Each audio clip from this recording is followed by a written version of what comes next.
மகா மேன்மையும் அருமையுமான வாக்கு தத்தங்கள் 170. நற்கிரிகளை செய்கிறதுக்கு நாம் கிறிஸ்து இயேசுக்குள் சிருஷ்டிக்கப்பட்டு தேவனுடைய செய்கையா இருக்கிறோம். எபிரேயர் 2:10.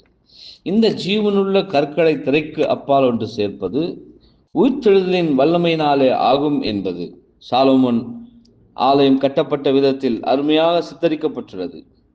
இவ்வாலயத்தின் கற்கள் குவாரியில் தயாரிக்கப்பட்டு கடைசியில் ஆலயத்தை கட்டி எழுப்புவதற்கென்று ஒன்று சேர்க்கப்பட்டது என்றும் அவைகள் மிகவும் நேர்த்தியாக வடிவமைக்கப்பட்டு வெவ்வேறு இடங்களில் பொருத்தப்படுவதற்கு என்று நியமிக்கப்பட்டது நிமித்தம் கட்டப்படும் பொழுது அவைகள் சுத்தியலின் சத்தமில்லாமலும் செதுக்கப்படுதலோ அல்லது வேறு எந்த வேலைப்பாடும் அவைகளின் மேல் செய்யப்படாமலும் அவைகள் ஒன்று சேர்க்கப்பட்டது என்றும் நாம் வாசிக்கின்றோம். ஆகவே பரிசுத்தவானாகிய பவுல் சபை தேவனுடைய கைவேலப்படாய் இருக்கிறார்கள் என்கிறார்.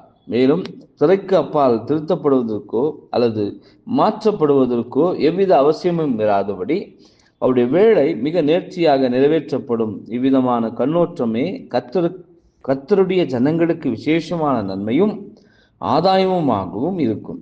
அத்தகையவர்கள் தாங்கள் தேவனால் இந்த பரம அழைப்பிற்கும் ஆலயத்தில் அங்கங்களாவதற்கும் அழைக்கப்பட்டிருக்கிறோம் என்பதை உணர முடியும். மேலும் பரம மகிமை கனம் மற்றும் அழியாமைக்கு தங்களை பாத்திரமாக்குவதற்கும் தங்களை வடிவமைப்பதற்கும் சோதனைகள் மற்றும் உபத்திரங்களின் அவசியத்தை முழுமையாக உணர முடியும் என்பதே.